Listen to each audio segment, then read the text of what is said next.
ulam natin. Pag ulan ngayon, ulam natin. Dapat ang ulam natin masarap. Alam nyo guys, yung pinakamahirap dito ngayon, yung kapag ulan. Pagpasok, kinabukasan, hirap to. Ulan, motor pa ako. Grabe, hirap to.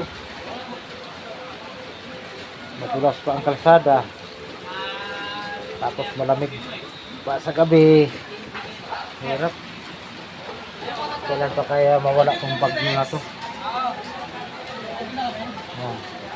Buti na lang yung alaga kong aso. Oh. Hindi siya na. Okay, kinagat ako. Aray, kinagat. Ala. Lapa ako ni Joe. Ala.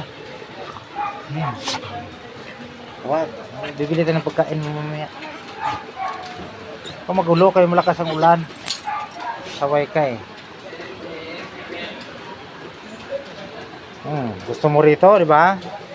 Liwanag na ng higaan mo rito, oh. Oh, ilaw ka na, dami mong ilaw. Makulit ka lang. Okay lang. Agaw-gaw, di ba? Kahit malakas ang ulan. Hindi ka naman nababasa rito. Ano ba?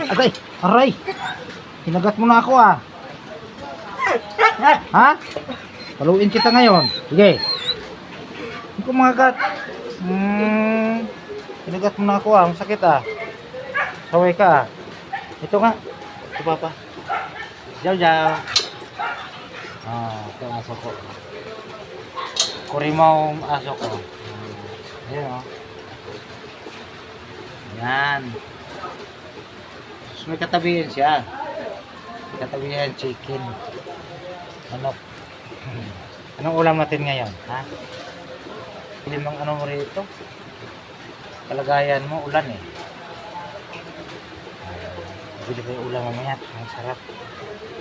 Wala kang harap tayo. Paano tayo makaalabas ngayon ulan? Ha?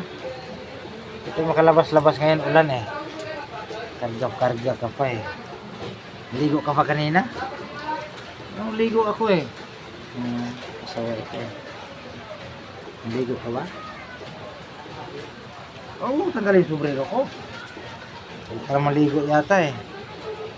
Naligo ko ka nakaraan eh. Nakaraan ka palang naligo eh.